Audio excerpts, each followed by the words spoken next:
যে নবীর আগমনের জন্য সব নবী অপেক্ষা করেছিল। আলহামদুলিল্লাহ, আমি সেই নবীর উম্মত। আরশের মেহমান করেছেন আল্লাহ, কত শান কত।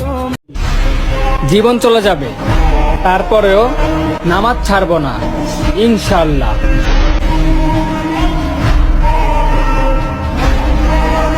5 ওয়াক্ত নামাজের 5টি ফায়দা সবাইকে শেয়ার করে দাও। হয়তো কেউ এই ভিডিওর কারণে নামাজ পড়া শুরু করে দিবে।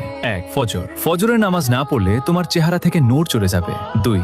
জোহর। জোহরের নামাজ বাদ দিলে বুঝবে যে ধন সম্পদে বরকত কমে যাবে। 3.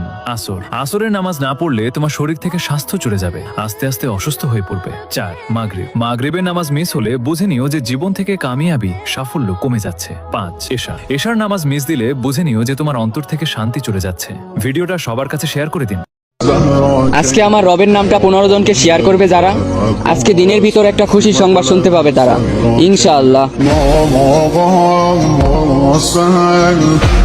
ধাক্কা মারতে মন চাইলে ধাক্কা মারবেন, আল্লাহর বান্দা হয়েও আল্লাহর নাম শেয়ার না করার মজা একদিন ঠিকই বুঝবেন। জান্নাতে সবকিছুই আছে কিন্তু মৃত্যু নেই, আর কোরআনে সবকিছুই আছে কিন্তু মিথ্যা নেই। আমি গর্বিত আমার ধর্ম ইসলাম, আলহামদুলিল্লাহ। তার হুকুমে পুরো দুনিয়া কেঁপে উঠেছে, আর তুমি মানুষ হয়ে অহংকার দেখাও। হায় রে দুনিয়ার মানুষ, আর কি দেখাইলে বুঝবা তুমি আল্লাহ শ্রেষ্ঠ? তোমার কি মনে হয় না এই দুনিয়াটা নিমিষেই ছিন্ন ভিন্ন করার জন্য তার একটা ইশারাই যথেষ্ট?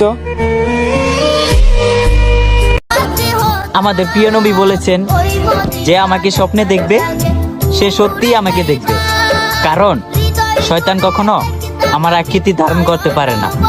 সুবহানাল্লাহ। নামাজকে আমরা এমন ভাবে ইগনোর করি যে এটা কোনো সমস্যাই না। আজান শোনার পরেও আমরা এমন অভিনয় করি যে আজানের কোনো সাউন্ড আমাদের কানে আসেনি। মনে রাখো, এই গতিটা আমাদের নিজেরই, কারণ আমাদেরই দরকার আল্লাহ তাআলাকে। তাছাড়া আমাদের নিজস্ব কোনো শক্তি নাই, আর ওই আল্লাহ তাআলা ছাড়া আমাদের কোনো উপায় নাই।